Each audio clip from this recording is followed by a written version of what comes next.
వాలంటీర్లను పచ్చి మోసం చేసి రెన్యువల్ చేయకుండా ఈరోజు ఆ ఉద్యోగాలు తొలగించినారని చెప్పి తెలుగుదేశం కూటమి ప్రభుత్వం మీద విష ప్రచారం చేసే ప్రయత్నం మీరు చేస్తున్నారు. దీన్ని ఎవ్వరు ఏ వాలంటీర్ కూడా దీన్ని నమ్మే పరిస్థితి లేరు. ప్రజల్లో మేము తిరుగుతూ ఉన్నాం. ప్రతి వాలంటీర్ కూడా మీరు మోసం చేశారని చెప్పి మాట్లాడుతున్న మాటలు మేము వింటూ ఉన్నాం. ఒక డిఎస్సి మెగా డిఎస్సి 5 సంవత్సరాల్లో ఒక్క ఉద్యోగమైనా మీరు కల్పించారని అడుగుతూ ఉన్నాం. ముఖ్యమంత్రి అయిన మరుక్షణమే చంద్రబాబు నాయుడు గారు 16,347 డిఎస్సి పోస్టులను మొదటి సంతకం చేసిన ఘనత కూటమి ప్రభుత్వాన్ని. తొందరలో దాని భర్తీ కూడా గ్రీన్ సిగ్నల్ ఇచ్చిన మాట కూడా మీరు మర్చిపోయారని చెప్పి నేను అడుగుతూ ఉండా. అదేవిధంగా కానిస్టేబుల్ రిక్రూట్మెంట్ ప్రక్రియను ప్రారంభించి 6,100 కానిస్టేబుల్ల నియమానికి ప్రక్రియను కూడా ప్రారంభించిన పార్టీ తెలుగుదేశం ప్రభుత్వం. దీన్ని కూడా మీరు మర్చిపోవద్దని చెప్పి నేను అడుగుతూ ఉండా. విదేశీ విద్యను నాశనం చేశారు. ఈరోజు రైతుల గురించి, రైతు భరోసా గురించి మాట్లాడుతున్నారు. రైతులకు గత 5 సంవత్సరాల్లో ఒక్క తుంట డ్రిప్ పరికరమైనా మీరు ఇచ్చారా అని చెప్పి నేను అడుగుతూ ఉండా. ఈరోజు తెలుగుదేశం కూటమి ప్రభుత్వం ఇప్పటికే 5 ఎకరాల లోపు ఉన్న వాళ్ళకు 90% సబ్సిడీ, 10 ఎకరాల లోపల ఉన్న వాళ్ళకు 70% సబ్సిడీతో ఈరోజు డ్రిప్ పరికరాలన్నీ కూడా అందిస్తున్న పరిస్థితి. రాయలసీమలో మొత్తం ఒక హార్టికల్చర్ హబ్గా తయారు చేయాలని ముఖ్యమంత్రి గారు పెండింగ్ ప్రాజెక్టులన్నీ పూర్తి చేయాలని చెప్పి ఈరోజు రాష్ట్ర వ్యాప్తంగా తిరుగుతూ పెండింగ్ ప్రాజెక్టులన్నీ మొదలు పెట్టేదానికి టెండర్లు పిలిచి ప్రారంభించిన పరిస్థితిని మీరు చూస్తూ ఉంటారు.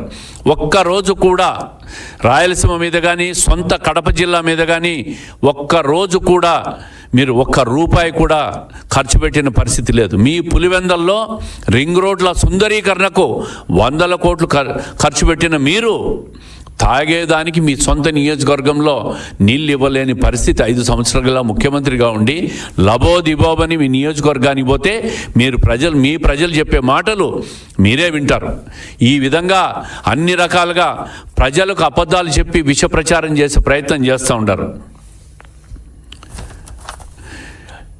అదేవిధంగా ఈరోజు ఈ కూటమి ప్రభుత్వం వచ్చిన తర్వాత పోలవరం నిర్మాణానికి కేంద్ర ప్రభుత్వాన్ని ఒప్పించి పూర్తి స్థాయి కేంద్రం నుంచి నిధులు రాబట్టిన ప్రభుత్వం ఈ కూటమి ప్రభుత్వం. కేంద్ర ప్రభుత్వ అండదండలతో పోలవరం ప్రాజెక్టును 2027లో పూర్తి చేసేదానికి పూర్తి ఏర్పాట్లు జరుగుతున్నాయి. ఈ 3 సంవత్సరాల్లో పోలవరం పూర్తి అయితే అది ఉత్తరాంధ్రకు కావచ్చు, కోస్తాంధ్రకు కావచ్చు, రాయలసీమకు కూడా నీళ్లు సంపూర్ణంగా తీసుకొచ్చి పూర్తిగా వ్యవసాయ రంగాన్ని కూడా అందలమెక్కించే పరిస్థితికి వస్తూ ఉంది ఈ కూటమి ప్రభుత్వంలో.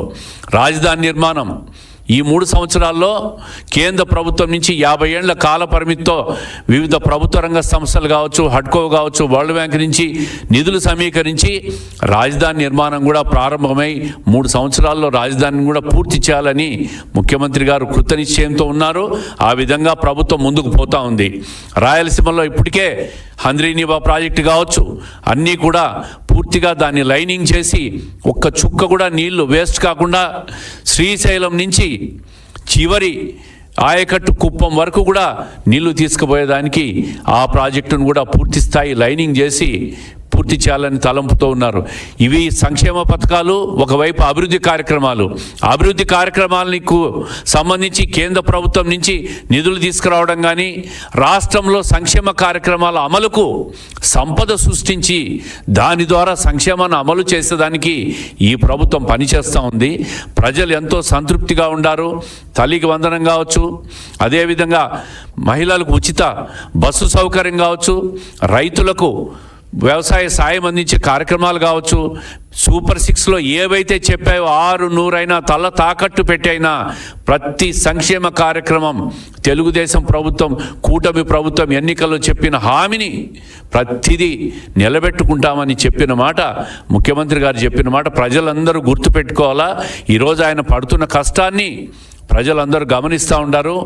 ఈ రాష్ట్రంని 5 సంవత్సరాల్లో పూర్తిగా సర్వనాశనం చేసి, లూటీ చేసి, ఎక్కడ చూసినా 10 లక్షల కోట్లు విలువ చేసే భూములను కూడా కొట్టేసి రైతులను ముంచేసి పేద ప్రజలను ముంచేసి లక్షల కోట్లు దోపిడీ చేసిన గత మాజీ ముఖ్యమంత్రి ఈరోజు ప్రభుత్వం మీద బురద జల్లే ప్రయత్నం చేస్తూ ఉంటే, విష ప్రచారం చేసే ప్రయత్నం చేస్తూ ఉంటే ప్రజలు ఎవరు నమ్మరు. మాజీ ముఖ్యమంత్రి గారు, మీరు ఎంత అరిచి గీ పెట్టినా కూడా, ఎన్ని పత్రికా సమావేశాలు పెట్టినా కూడా మీరు ప్రజలు లేకపోయే నైతిక అర్హత కోల్పోయినారు.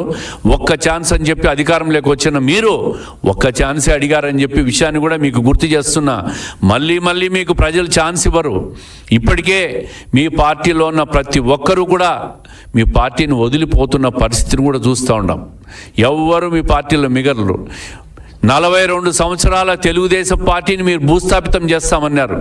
ఈ పార్టీని భూస్థాపితం కాదు కదా, గాలికి వచ్చిన పార్టీ, గాలికి పుట్టిన పార్టీ, అక్రమ సంపాదన మీద పుట్టిన పార్టీ వైఎస్ఆర్ కాంగ్రెస్ పార్టీ. మీది గాలి పార్టీ. మీరు గాలికి ఆల్రెడీ 2024 మే ఎన్నికల్లో మిమ్మల్ని ప్రజలు గాలికి వదిలేశారు. గాలి ప్రభంజనంలో కొట్టుకుపోయినారు మీరు ఇప్పుడు ప్రజలకు ఎన్ని చెప్పినా, ఏమి చెప్పినా, ఎంత విష ప్రచారం చేసినా ప్రజలు ఎవరు నమ్మే పరిస్థితి లేరని చెప్పి తెలియజేస్తున్నా.